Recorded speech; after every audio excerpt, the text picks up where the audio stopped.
Sénateur Wilson, bienvenue, Madame la ministre. Je suis très content de voir une ministre britanno-colombienne, cette belle province, et surtout une ministre qui représente beaucoup de ports. Et c'est très important étant donné tout le commerce. Mais bon, ma question est une question qui touche beaucoup de Canadiens. S'assurer que les anciens combattants puissent avoir des carrières significatives après leur service. Il y a des priorités dans votre programme et ça semble être un enjeu dont votre gouvernement est saisi. Je pense que nous sommes tous d'accord pour dire qu'il est important que les vétérans aient des carrières significatives après la fin de leur service militaire. Pourriez-vous nous en dire davantage sur le travail que vous accomplissez à cet égard et comment évoluera dans les années à venir la stratégie du gouvernement à cet effet? Madame la ministre, je vous remercie de votre question, sénateur. C'est quelque chose qui m'est très cher. Je viens du monde des affaires et je sais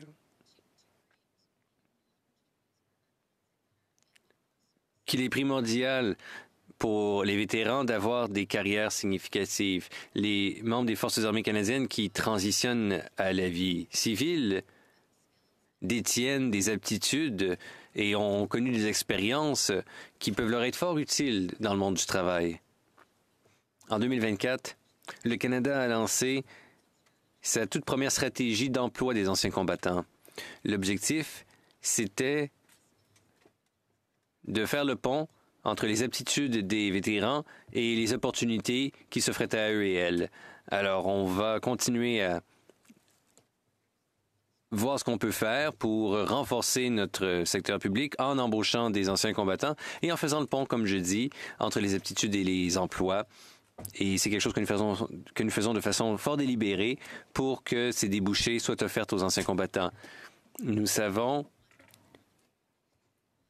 que lorsqu'on est employé au sein d'une boîte, eh bien, ça permet d'avoir un sentiment de communauté important pour les anciens combattants. Sénateur Wilson, en guise de question de suivi, si vous me le permettez, Madame la ministre, je sais que vous êtes passionné par l'entrepreneuriat. Vous-même, vous avez été entrepreneur, vous avez travaillé avec les chambres de commerce britanno-colombiennes. Sur le dossier des défis auxquels sont confrontés les anciens combattants, avez-vous eu l'occasion de rencontrer des entrepreneurs qui sont des anciens combattants? Réponse. Oui, l'entrepreneuriat, c'est aussi un autre volet de notre stratégie. J'ai eu des rencontres tout à fait touchantes avec certains des anciens combattants que j'ai rencontrés un petit peu plus tôt dans la région atlantique du Canada. J'ai eu la chance de rencontrer un père et un fils, tous deux anciens combattants, qui géraient chacun leur entreprise dans le secteur où j'étais. Et je me suis rendu compte, au fur et à mesure que nous parlions, que leurs aptitudes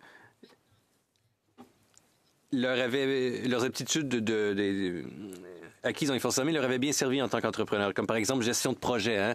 Être gestionnaire de projet, c'est quelque chose qu'ils avaient acquis dans les forces armées, mais ça les aidait dans leur rôle d'entrepreneur.